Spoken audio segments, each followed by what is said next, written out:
राजस्थान के जोधपुर से आने वाले केंद्रीय जल शक्ति मंत्री गजेंद्र सिंह शेखावत ने शनिवार को मुख्यमंत्री अशोक गहलोत के खिलाफ दिल्ली के राउत एवेन्यू कोर्ट में मानहानि का दावा पेश किया। शेखावत दोपहर 2 बजे कोर्ट पहुंचे और दावा किया। शेखावत ने संजीवनी घोटाले में उनके परिवार के बारे में की गई बयानबाजी को केस का आधार बनाया है। शेखावत ने कहा, मुख्यमंत्री ने न सिर्फ मेरा चरित्र हनन करने की कोशिश की बल्कि मेरी दिवंगत मां को भी अभियुक्त करार दिया।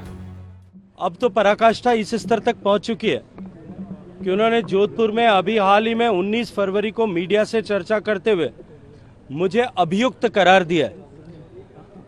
21 तारीख को एक बार फिर जयपुर में 20 फरवरी को मेरे द्वारा सारा क्लैरिफिकेशन मीडिया के सामने रखने के बाद में एक बार फिर उन्होंने मीडिया से बात करते हुए उन्होंने फिर से मुझे अभियुक्त ऐसा करार दिया। और आज भी जब ये सूचना, आज मैं जब ये मानहानि का मुकदमा दायर करने वाला हूँ, ये सूचना जब उनके पास पहुंची है, उन्होंने मुझे एक बार फिर नई उपाधि घपलेबाज से नवाजा है।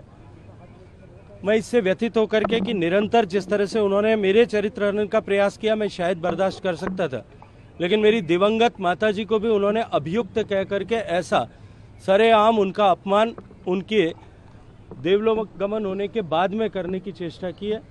इसी से व्यथित होकर के मैंने आज न्यायालय के समक्ष सेक्शन 500 में एक डिफेमेशन का सूट फाइल किया।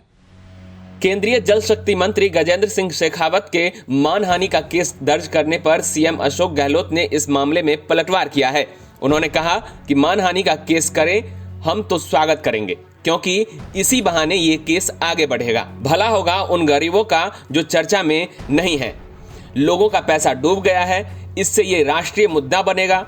सीएम ने कहा कि मैं चाहता हूं प्रधानमंत्री तक, अमित शाह तक बात जाए। हम तो स्वागत करेंगे, क्योंकि इसी बहाने कम से कम केस आगे बढ़ेगा। भला होगा उन गरीबों का जो चर्चा में नहीं थे। अब कम से कम 2 लाख लोग या 1.5 लाख लोग जो भी हैं, उनका पैसा डूब गया है। किसी का 1 करोड़ के 50 लाख 25 लाख डूब गया है। वो पैसा कहाँ गया है? इथोपिया में गया है। यहाँ पे गबन हुआ है। कई लोग जेल में बैठे हुए, उनके खुद के लोग जेल में बैठे हुए हैं। वो खुद मुलजिम हैं। उनकी पत्नी, उनकी साला, उनके पिताजी का नाम है और उनकी माताजी का देहांत हो गया। हम उनको भगवान से प्रार्थना करते हैं कि उनकी आत्मा को शांति प्रदान करे, परंतु वो तो हकीकत है। ये आज तक जबान नहीं खोली इन्होंने।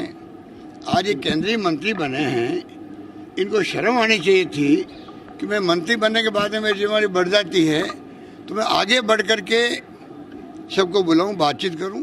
गरीबों का इश्यू नेशनल लेवल बनेगा। मैं चाहता हूं प्रधानमंत्री जी तक बात जाए, अमित शाह जी तक बात जाए। अमित शाह जी खुद कोऑपरेटिव मिनिस्टर है, उनके अंडर में आती है सोसाइटी है।